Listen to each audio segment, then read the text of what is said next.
ताजमहल का नाम सुनते ही हम सबके जहन में एक कहानी आती है ना? बचपन से सुनते आए हैं।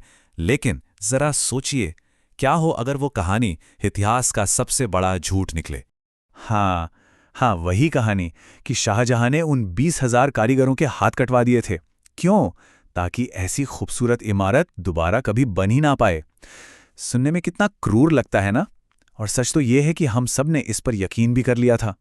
लेकिन अब आते हैं असली मुद्दे पर। क्या हो अगर ये पूरी की पूरी कहानी एक सोचा समझा झूठ हो? चलिए आज इस ऐतिहासिक झूठ की परत दर परत खोलते हैं। तो सबसे पहला सवाल तो यही उठता है कि आखिर ये कहानी आई कहां से? क्योंकि एक बात तो साफ है, जब ताजमहल बन रहा था तब इसका कहीं नामो निशान तक नहीं था। आप सोचिए जरा, ताजमहल बनकर तैयार हो गया था 1648 में।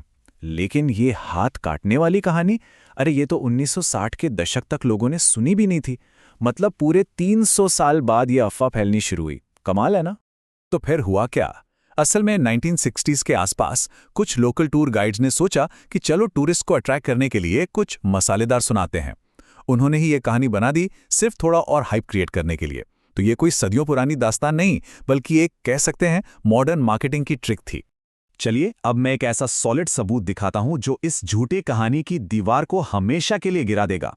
तो देखिए, ताजमहल के जो चीफ आर्किटेक्ट थे उनका नाम था उस्ताद अहमद लाहौरी।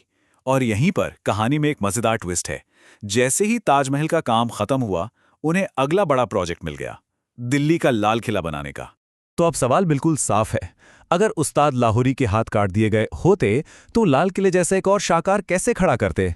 कॉमन सेंस है ना? ये तो हो ही नहीं सकता। तो ठीक है, आर्किटेक्ट की बात तो समझ आ गई, लेकिन उन 20,000 कारीगरों का क्या? उनका असली सच क्या है? चलिए अब पर्दे के पीछे झांकते हैं। तो आखिरकार असलियत थी क्या?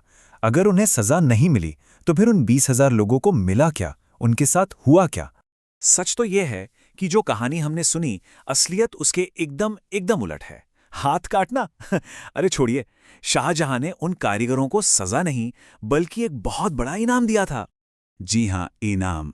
शाहजहां ने उन 20,000 कारीगरों और उनके पूरे परिवार के लिए ताजमहल के बिल्कुल पास एक पूरा का पूरा शहर बसा दिया, और उस शहर का नाम रखा गया ताजगंज। उन्हें सजा नहीं, उन्हें एक घर मिला, एक पूरी कम्युनिटी मिली।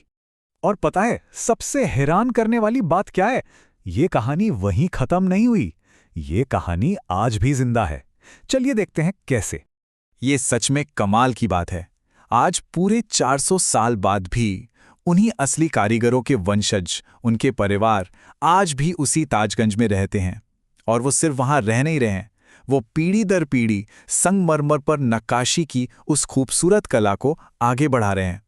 तो उनकी विरासत कोई झूठी मनगढ़ंत कहानी नहीं, बल्कि एक जीती जागती सांस लेती हुई परंपरा है। तो अब अगली बार जब भी कोई आपको वो हाथ काटने वाली पुरानी कहानी सुनाए, तो उन्हें असलियत जरूर बताइएगा, क्योंकि सदियों से चले आ रहे इस झूठ को सच से बदलने की ताकत अब आपके पास है।